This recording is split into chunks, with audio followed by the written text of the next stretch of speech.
Bhaktinagar police station વિસ્તારમાં ફરિયાદી જયંતિભાઈ પરમાર છે, એમને ફરિયાદ આપેલી કે ભક્તિનગર પોલીસ સ્ટેશન વિસ્તારમાં રહેતા સતીશ રામજી ધામી જે છે ભુવા છે અને તાંત્રિક વિધિનું કામ કરે છે.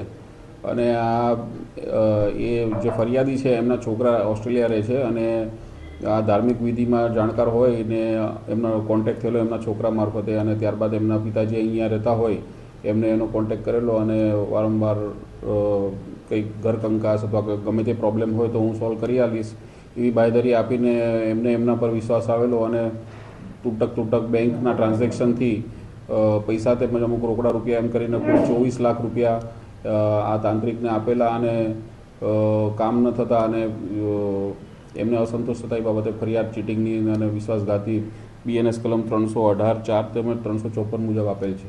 સર, પીઆરની પણ ક્યાંક વાત છે, પીઆર મેળવવા માટે પણ પરિવારે પૈસા આપ્યા હતા. એ બાબતની તપાસ ઇન્વેસ્ટિગેશન કરી રહ્યા છે PSI ગોહિલ સાહેબ, એ તપાસ દરમિયાન છે.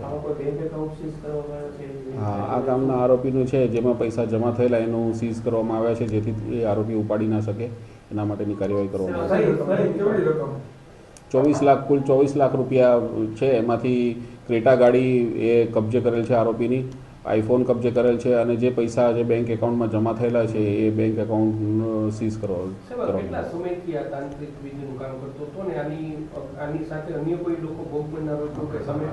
ઉપરોક્ત બાબતે વિગતવારની તપાસ ગોહિલ સાહેબ PSI દ્વારા કરવામાં આવશે. ભક્તિનગર મોડસ ઓપરેન્ડી આ રીતે વિશ્વાસમાં લઈને તાંત્રિક વિધિને એ કરીને વિશ્વાસમાં લઈને એવું જાણવા મળ્યું છે કે ઓસ્ટ્રેલિયામાં રહેતા છોકરાને આ ભાઈ સાથે સોશિયલ મીડિયાથી કોન્ટેક્ટ થયેલો અને ત્યારબાદ આ વિશ્વાસઘાત છેતરપિંડી થયેલી. ના, આરોપીનો કોઈ ગુનાહિત ઇતિહાસ નથી. લોકોને એ જ અપીલ કરવાની છે કે આ રીતે ખોટી રીતે ભ્રામક જે આ ભુવા તાંત્રિકની વિધિ કરવાના બહાને કે પ્રોબ્લેમ સોલ્વ કરી આલીશ એ રીતે જે બતાવવામાં આવે છે કે પ્રોબ્લેમ સોલ્વ કરી આલીશ ને એના સામે પૈસા એઠવામાં આવે છે તો એ પ્રવૃત્તિ બંધ થાય અને લોકો વિશ્વાસમાં ના આવે અને આ રીતે છેતરાય ને એ બાબતની મારી પબ્લિકને અપીલ છે.